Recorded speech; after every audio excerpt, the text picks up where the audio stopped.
عليكم ورحمة الله وبركاته. جالتمتوتا في كبجمتوتا وبليين كي قالي وري أردفتوتا فليلا بنتي كمالي هدمو كسمسي أردفتوتا كي وري أمانتا كريستانا اللي أكم جرتني وري وجين وجتار ولين وجد بيسار ومنتار أولين قوني قصها ولين قوني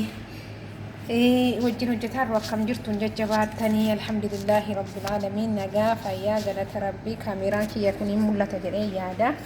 Adammo waa addisi isinii qabadhe dhufe akkasumas like subscribe share gochuun na gargaara waanuma mana keessatti fayyadamnu ani yeroo hedduu biyya tokko inuma fayyadamaa nuti kaasata warri shamarran warri nyaata hojjennu jechuudha warri nyaata hojjechu fuulli keenya hedduu ibiddaanii gubamee intinii ta'ee jira jechuudha akkasumas wanti nu barbaachisu hamma manuma keenya keessatti waan jiru hojjennee itti fayyadamuudhaaf wanti nu barbaachisu isininis maanni yoo jettanii inninis kunoo nashaanii waan bareedaadha nashaa qaba asii nashaa qabnaa jechuudha nashaanii waan mana keessa jiru raayyi asii immoo kunoo dammi jira damma yookaan maar kan jedhamu sana afaan amaariffaatiin asitti immoo nuus kaaffeen jira kunoo akkuma isin argitan nuus kaaffeen jira asitti immoo urgoo yookaan roobii kan jedhamu sana ni jira jechuudha. kaza amma maaltu nu hafe kaza amma asitti qodaa qabnaa jechuudha hin hojjetannaa walitti makannee akkaataa itti fuula keenya qulqulleeffannu kan fuula keenya allajnu qoricha keemikaala kan hin qabne mana keenya keessatti fayyadamnu waliin ilaallaa jechuudha waliin balaachuudha innis maanii yoo jettanii kunoo gafshaa sankee wadhe kun asii gafshaa xiqqoo qaba kun kameeraadha qodaan isaana jalaantinii taanaan kameeraa fudhadhee as keessa kee wadhe innis kuni kameeraadha kameeraa gafshaa xiqqoo tokko asitti godhannaa jechuudha asii immoo kun roopii qabna roopii yookaan urgoo qabna isa gafshaa tokko lama itti godhannaa jechuudha gafshaa lama hangaasa yaani ammoo fedhii keessaniitii fuulaaf waan ta'eef hedduu intineechuun barbaada ishee amma erga kameeraa fi roobii walitti gooneen booda asii daakuu boqqolloo yookaan nashaa qabnaa xiqqootti godhannaa jechuudha asitti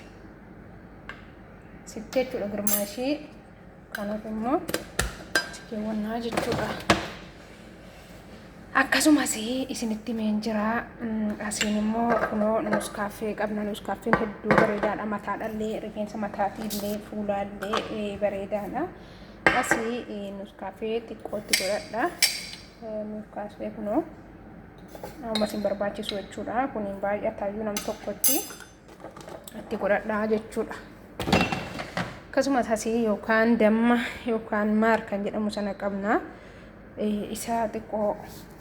dammi baay'ee fuula namaatiif qulqullina fuula namaatiif baay'ee barbaachisaadha itti godhadhaa jechuudha maaliif beektanii wanti kun waan baay'ee barbaachisaa fi nullee fayyaduudha keemikaalan qabu waan fuula irratti yeroo hundayyuu nan fayyadama maaliif fuulli koo maadiyaatii garaagaraatiin intinii ta'ee jira waan ta'eef fuula irratti yeroo hundaa fuula namaatii bareedoo torbeetti si'a tokko si'a lamoo fayyadamtan kun immoo mooyee wardiidha akkuma isin beektanu mooyee wardiin hedduu fuula namaatii hattaa talijii goota jararabaa bifa talijiitiin fayyadamtii jechuudha laakunoo xiqqootti naqee jechuudha kaza sirriitti walitti hamaynu qoyaa sirriitti walitti hamannu jechuudha kun bifa kanaani amma qodaa kanaa yoo qabaattanii qaxaa qabaa jechuudha sirriitti kameeraa qabaa mooyee wardii qabaa waan garaagaraa qaba waan ta'eef kun sirriitti waliin makamuu barbaachisaadha hanga dhaqee wal fudhatu tokkotti jechuudha maaliif nuti kaasatan shamarran keenya warri hojii hojjetan warri nyaata hojjennu hedduu fuulli keenya miidhamaadha baay'ee fuulli keenya dadhabaadha qodaa fuula keenyaa miidhamee jira garuu namni hin beeku nuuf irratti hin beennu aynee manaa kimiyaan akka kiyyatti manaa kimii dhaqee birrii hedduun baate sababa fuula kiyyaa maadiyaatiin natti ba'uutiin jechuudha garuu waa tokko qorichi sun hin fayyadne ergan immoo xiqqoo kana fayyadamaa dhufne kana jechuudha waan fuula dibara kana fayyadamaa dhufe fuulli kan koo wallaahi wuxeetii hedduu qabaa anumatu yaadde kukkutee na taatiyaa haa sana fi sedhan beekan miti na sana fooma kanaaf iyyee adda adda kukkutee yeroo nan jedhu akkasitti na intinii ta'e malee baay'ee tokko fuula bareedaadha maaliif waan keemikaala qabne boqqolloon dammi waan gaggaariidhaan isiniin jedha kazzaa yeroo itti fayyadamuu barbaadamee daqiiqaa 10 hanga 15 jechuudha. Qoyaa intinii kanatu sirriinaa ta'uu didifeettanii maaliif jennaan niti mobaayilii harkifadhu kun sirrii miti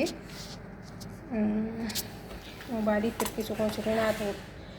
naa dhufuu didee hamanni ta'e hin beeku amma sirriidhaan itti fakkaata. Daqiiqaa 10 hanga 15 hanga 30 sa'a tokko taayyuu isin yeroo qabaannaa wanta tokko rakkoon tokko hin jiru maaliif jennaan faayidaa qaba malee laafuu akkanuma fudhatu faayidaa qaba malee waan miidhaan nurraan ga'u miti akkasumas masalan harka keenyatti illee dibachuu dandeenya harka keenya irratti illee yoo yeroo qabaannee teenya ta'e kun bifa kanaan amma kuni hanga magriiba salaatee ka'uun ta'a magriibaan boodan dibadhaan jechuudha. Ilaalaa argitanii akkasitti masaajii gootan jechuudha harka irratti illee laamma harka kiyya irratti masaajii seeraan gootanii akkasitti harka sootee hanga daqiiqaa 15 hanga daqiiqaa 30 dibatanii taa'uu dandeessan garuu yoo harka immoo akkatti dibattan nabdanii dhiisuu dandeessanii morma keessanii wajjin walitti sirriitti riidanii sirriitti dibattanii irraa dhiquu dandeessu jechuudha. Kanaaf iyyuu hundi keenya iyyuu shamarran keenya yeroo malee fuula keenya irratti maadiyaatiin bahee wayii dullumaa fi miti rakkoo garaagaraa rakkoo dhuma nama daamiitu akkasuma godhe rabbiin rakkina kana keessaa nu haa baasu. Maaliif hoo jennee kunoo kuni dammi hedduu tokko bareedaadha moo'ee wardiin fuulattuu jarri jechuudha. Moo'ee wardii jarri fuulattuu iyyuu akkasiin godhatti jechuudha. Kazzaa harka keenya akkasitti itti riinee kaanee aanniitii qorma itti godhee harka kiyya irratti